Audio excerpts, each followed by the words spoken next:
کے اندر ایک یتیم کھڑا تھا اور آقا کریم نے کہا کہ بیٹے آج تم یہاں کھڑے ہو. کہا فلاں غزوے میں میرا باپ شہید ہو گیا تھا, میری ماں کا سایہ بھی میرے سر پہ نہیں ہے, لوگ اپنے گھروں میں ہیں, میں کس دہلیز پہ جاؤں. اچھا انتظار ہو رہا ہے عیدگاہ میں, حضور نے یتیم کو سینے سے لگایا, گھر لے گئے اور سیدہ فاطمہ سے کہا کہ جس طرح کا لباس حسنین کو پہنایا ہے اس کو بھی پہناؤ. اللہ اکبر. اور اس کو کھانا کھلایا اور سب کچھ اس کی تکریم کرنے کے بعد حضور نے پھر جو ہے وہ اس کو عزت دینے کے لیے, اس کی تکریم دینے کے لیے حضور علیہ السلام نے اس کو فرمایا اما تردا ان محمدن ابو کا, بیٹے کیا تو پسند نہیں کرتا کہ محمد تیرا باپ لگے, وہ عائشہ تا امو کا, اور عائشہ تیری ماں لگے, وہ فاطمہ بنت محمدن اختوں کا, اور فاطمہ تیری باجی لگے. اس نے کہا یہ اعزاز مل جائے تو مجھے اور کیا چاہیے. تو کہا آج کے بعد یہ رشتے تیرے ہوئے. ایک انگلی سے حضور نے حسنین کو تھاما ہوا ہے اور دوسری انگلی سے اس یتیم بچے کو تھاما ہوا ہے. جب حضور عیدگاہ کی طرف بڑھ رہے ہیں تو اور بچے بھی اپنے ماں باپ کے ساتھ جا رہے ہیں. وہ بچہ زبان حال سے کہتا ہے تھا تو یتیم, آج یتیمی کا مزہ ہی نہیں آ گیا ہے کہ حضور کی انگلی تھام کے جا رہا ہوں. تو یتیم کی تکریم کا مسئلہ ہے, اس کو عزت نفس دینے کا مسئلہ ہے. یتیم کو لوگوں کے اندر کھڑا کر کے اس کو اعزاز دیتے ہو, وہ اعزاز نہیں ہے, وہ رسوائی ہے. مجھے ایک سال قبل ایک ایسی تقریب میں لوگ کھینچ کر کے لے گئے جہاں وہ آج کل اجتماعی شادیوں کا رواج ہے. تو میں بڑی معذرت کی, میرے لیے مشکل ہوگا کیونکہ مجھے اندازہ تھا اس تقریب کا, لیکن میں کبھی گیا نہیں تھا پہلے. تو میں جب اس تقریب میں پہنچا تو یقین جانے کہ 2 دن تک جو ہے وہ میں بے چین رہا ہوں. میں کہتا ہوں غریب سے غریب آدمی ہوتا ہے نا, اس کو معاشرے میں پروٹوکول اعزاز نہ بھی ملے تو شادی والے دن تو مہمان خصوصی وہی ہوتا ہے نا, اس دن تو سارے اس کے چہرے کو ہی دیکھتے ہیں. لیکن ان دولوں کو بھی جو ہے وہ لائن پہ بٹھایا ہوا تھا اور اوپر مہمان خصوصی کوئی اور بیٹھے تھے. میں نے کہا یہ بیچارے مسکین آج بھی مہمان خصوصی نہیں ہیں, آج ان کی زندگی کا اہم دن ہے اور آج بھی اتنے لوگوں کے سامنے اشتہار لگایا جا رہا ہے یہ غریب لوگ ہیں, اور دلہنوں کا بھی اشتہار لگایا جا رہا ہے یہ غریب بچیاں ہیں. اور پھر کیا ان کے چہرے پہ کوئی مسرت کے آثار تھے اور نہ ان بیٹیوں کے چہرے پہ کوئی مسرت کے آثار تھے. تو لوگ خوشی بانٹنے چلے ہیں لیکن غموں میں اضافہ کرتے چلے گئے. رات کی تنہائی میں نکلو, اندھیرا پھیلا ہوا ہو, کوئی دیکھنے والا نہ ہو, اپنے سائے سے بھی بچو اور جا کے غریب کے گھر میں رقم پھینک کے آ جاؤ, اسے پتا نہ ہو یہ پھینکی کس نے ہے, اور پھر وہ شادی کریں جو دعائیں ان کے کلیجے سے نکلیں گی عرش تک پہنچیں گے. تو بات دولت کی نہیں ہے, بات پیسے دینے کی نہیں ہے, بات تکریم کی ہے. کلا, دیکھو قرآن کا اسلوب, کلا بل لا تکرمون الیتیم. معاملہ یہ ہے کہ یتیم کی عزت تکریم.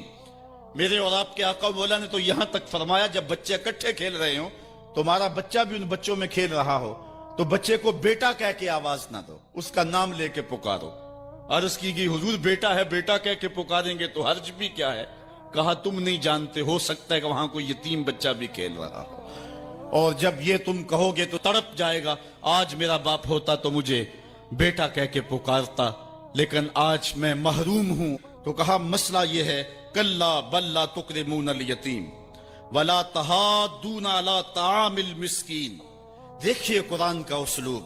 کہا ایک تو یتیم کی تکریم نہیں ہے, یہ ساری افتاد اس لیے آئی, اور دوسری بات یہ ہے کہ وہ آپس میں ایک دوسرے کو مسکین کے کھانے کی رغبت نہیں دیتے. یعنی ایک شخص خود غریب ہے اور اتنی طاقت نہیں رکھتا کسی غریب کی پرورش کر سکے, وہ عہدہ برا نہیں ہو سکتا کہ اتنا کہ میں تو کچھ کر نہیں سکتا. کوئی بھوکے تڑپتے ہوئے غریب کو دیکھے, خود نہ دے سکے. اللہ نے اسے زبان تو دی ہے, کسی امیر کی دہلیز پہ وہ نہیں جاتا یہ چلا جائے اور جا کے توجہ دلائے کہ میرے ہمسائیگی کے اندر ایک یتیم تڑپ رہا ہے, بیوہ کی بیٹیاں بوڑھی ہو رہی ہیں دہلیز پہ, اور وہ جا کے اپنے اعتبار پہ جو ہے ان کا انتظام کر دے. یہ ہے ولا تحاضون علی طعام المسکین. بلکہ رویہ کیا ہے, وَتَأْكُلُونَ التُّرَاثَ أَكْلًا لَمًّا, اور میراث کا مال تم ہپ ہپ کر کے کھاتے ہو, تمہیں پرواہ ہی نہیں ہے. بیٹیوں کا حق اہل عرب جو ہے وہ غصب کر لیتے تھے اور بیٹیوں کا حق نہیں دیتے تھے. وَتُحِبُّونَ الْمَالَ حُبًّا جَمًّا, اور دولت کی محبت رچ بس گئی ہے کلیجے کے اندر, دل کے اندر اتر گئی ہے. تڑپتے ہوئے لوگ بھی دیکھتے ہو لیکن تجوریوں کے منہ نہیں کھلتے. ایھا الذین آمنوا, اے ایمان والو, لا ترفعوا اصواتکم فوق صوت النبی، نبی کی آواز سے اپنی آوازیں بلند نہ کرنا۔ یہ حضور کی چوکھٹ کا ادب ہے کہ تمہارا لہجہ، تمہاری آواز میرے رسول کی آواز سے بلند نہیں ہونی چاہیے۔ وَلَا تَجْهَرُوا لَهُ بِالْقَوْلِ كَجَهْرِ بَعْضِكُمْ لِبَعْضٍ، جس طرح آپس میں ایک دوسرے سے چلا کر بات کرتے ہو، میرے محبوب کی بارگاہ میں یوں بات نہ کرنا۔ یہ ادب کی جگہ ہے۔ اگر ایسا ہو گیا تو پھر کیا ہوگا؟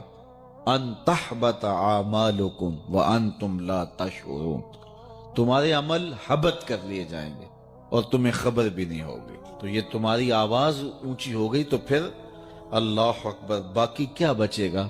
تو اپنی آوازیں میرے محبوب کی آواز سے پست رکھو۔ ان الذین یغضون اصواتهم عند رسول اللہ اولئک الذین امتحن اللہ قلوبهم للتقوی، وہ لوگ جو اپنی آوازیں رسول کریم کے حضور پست رکھتے ہیں۔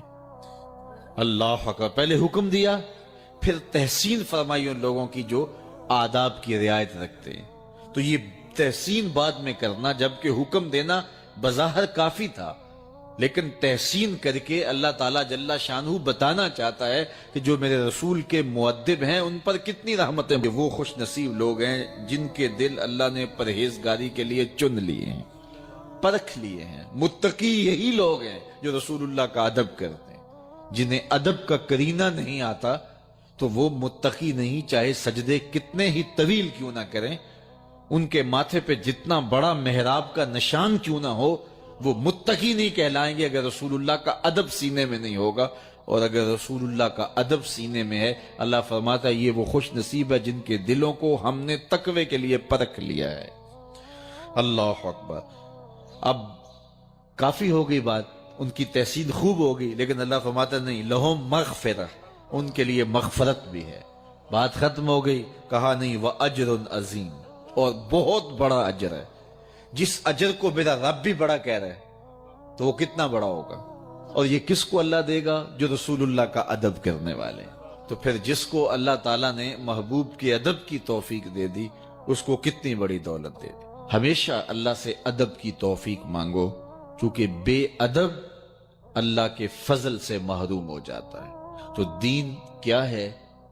ادب کا نام ہے۔ اہل بیت کا ادب، اصحاب نبی کا ادب، ذات باری کا ادب، ذات رسالت مآب صلی اللہ علیہ وسلم کا ادب، اولیاء امت کا ادب، والدین کا ادب، یہ ادب سکھایا گیا۔ بڑوں کی تکریم، چھوٹوں سے شفقت، تو پورا دین ادب ہے۔ ماہ سیام کے گزرتے ہوئے ان لمحوں میں اللہ کی بارگاہ میں ہم یہ دعا مانگتے ہیں کہ اللہ ہمیں ہمیشہ ادب والوں کے زمرے میں رکھے، ہمارے تیور، طرز زندگی، انداز معاشرت، رویے بے ادبوں کی صحبت سے پاک رہیں، اور ہمیشہ ہم ادب کی راہوں کے مسافر رہیں۔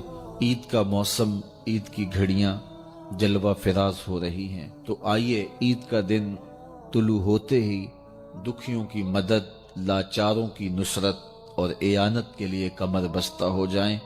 لوگوں کے ساتھ حسن سلوک رکھیں، اپنے اطراف پہ غور کریں، غرباء، مساکین، گلی محلے میں، رشتہ داروں میں، اعزاء و اقرباء میں ان کی مدد کریں، اور عید کی خوشیوں میں ان کو اپنے ساتھ برابر شریک رکھیں۔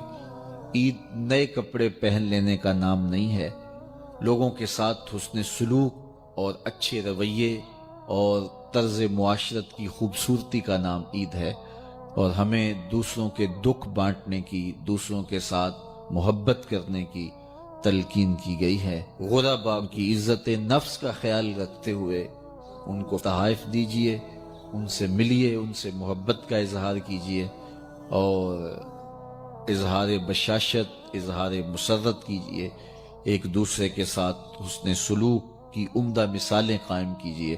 اللہ مجھے آپ کو اپنی خاص رحمتوں اور کرم نوازیوں کے حصار میں رکھے۔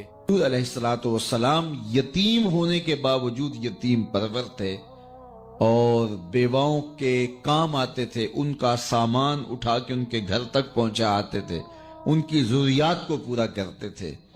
یہ حضور علیہ السلام کا انداز زندگی تھا۔ اور یتیم کی کفالت کرنے والے کو اپنا ساتھی قرار دے دیا، بلکہ یہاں تک ارشاد فرما دیا کہ جب تمہارے بچے اور یتیم اکٹھے کھیل رہے ہوں تو اپنے بیٹے کو آواز دینی ہو تو اس کو بھی بیٹا کہہ کے نہ پکار۔